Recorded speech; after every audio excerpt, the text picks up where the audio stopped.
the state of the Republican Party seems as if we have, plenty of momentum moving forward. Any of the fault lines seem to be smoothed over, and there is large unity behind the president and the administration. Just looking at Doge, some of the reports yesterday saying that, there might be a tighter leash on some of the activities there. What is your analysis of the state of how this administration is operating 6 weeks in?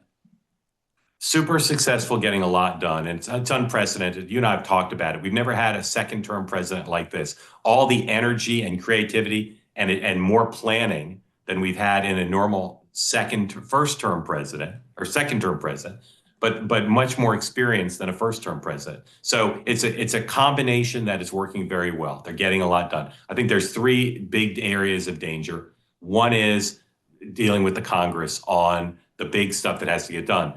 Republican only votes required for the reconciliation packages on taxes and spending and immigration and military stuff. That has to get done, and they can't lose any Republican votes.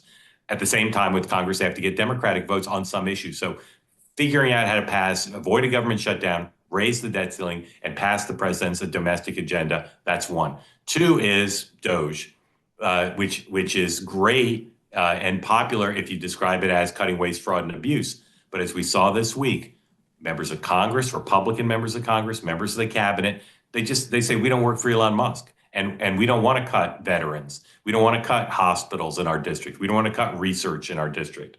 And so figuring out Elon's role and figuring out how to cut without really pissing off not just voters, but a lot of Republicans and veterans, that's a second issue. And then third is the president's unprecedented at this stage of an administration, playing big casino overseas, big casino in the Middle East, big casino with Ukraine, Russia. And maybe he'll succeed. And certainly I don't think you can argue that this is worse than what Biden was doing, which was basically nothing, just maintaining the status quo. But he's taken a lot of big risks. He strikes a deal with Russia, and then there's Russian tanks on the Champs-Élysées, or he does the deal with Gaza and something worse takes over.